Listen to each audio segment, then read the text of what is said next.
we get to the JJ's Live in Fayetteville.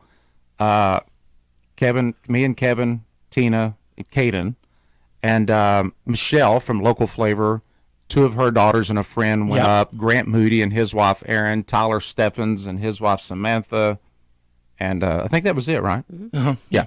So we all get up there.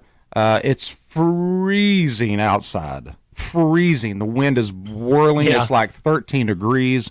They're lined up around both sides of the building. They don't open the doors till an hour before. Yeah. So we just sat in the truck and waited till the line started moving and then got up there in it.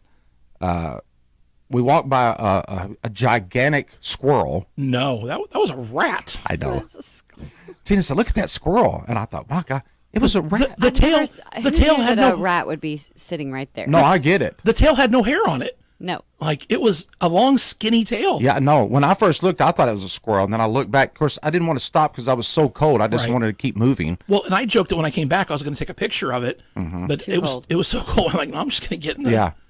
I mean, just laying there by the street. It was dead. It was the biggest rat I've ever seen. It looks like you see on, like, TV shows, like the rats, like in New York, like subways and stuff like that. Yes. That's what it looked like. I mean, I feel like the body of the rat was 10 inches long.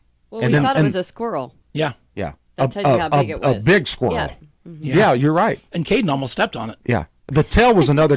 I bet from the nose of that rat to the tail was 18 inches. At least. It was a big dead rat. Yeah. Anyhow, we get into the club. They allow you can get in at 16 without I think without an adult you can get at 16 and they just put a band on or something like that. No, you don't get a band. The band signified that you were old enough to buy alcohol if you wanted it. Yeah, right. Yeah. But so we get in there. The opening act comes. It was the tightest, most uncomfortable concert I've ever attended. I mean, he was great. Yeah. But there's no seats in this place. It's just a big, massive, square, tall brick building and a huge dance floor.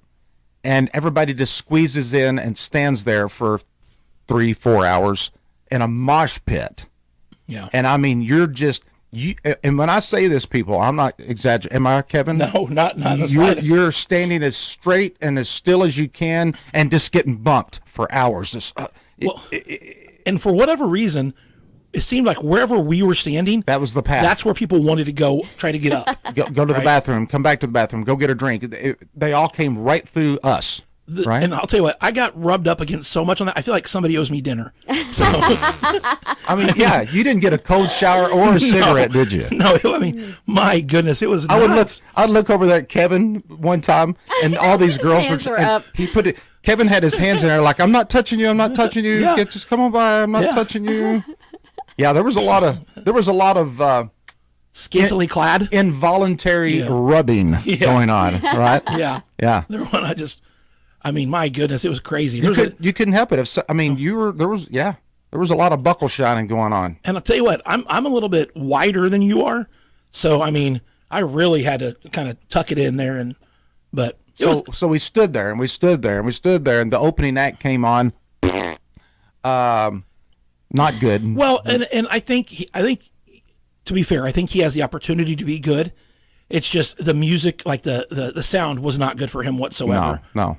And then his band, not great. The guy had a good voice. Yeah, I would say they got that guy. That guy's booking out for about $2,500. Yeah, but he had a good voice. Yeah, if you could hear it over the kick drum. So anyhow, we're standing there. All of a sudden, I feel something wet. I'm like, what was that? And there's a guy just throwing up it was on my hand and on Tina's leg. Mm-hmm. From all down the side of her jeans. Mm-hmm. And then everybody just kind of he's just puking. Which it then made it even tighter because everybody came closer over to us. Yeah. Yeah. So. And then I hear people like, are they going to bring a mop? I'm like, people, they ain't no mop coming out here. No. You either stand in it or get away from it. Yep. You couldn't get a mop out there. No. But anyhow, so eventually we just kind of wandered off and went over to the side of the stage and watched it from the side, and it was very cool. But Zach Top was fantastic, right? Yeah, he was awesome. That venue, it's too packed. Yeah. It was too packed. Well, and had we known that there was VIP seating upstairs, we may have done something different, right? But hey, I would have paid them $500 to let me upstairs. And then so on there was upstairs, which you could look up there and see people just standing freely. Yeah, plenty of space, empty Yeah. tables. Yeah. Dancing. Yeah. Yeah. I'm like, I just remember going, Yeah. $500 if you can get us up there right now. I don't care. Just get us up there. It didn't happen. But I will say, regardless of all of that, well worth it. It was great to go see him. Yeah. To be able to say, because he's still going to get bigger. To be able to say, hey, I saw him early on. Because eventually he's going to be playing places like Thunder Ridge and places like big arenas. Oh,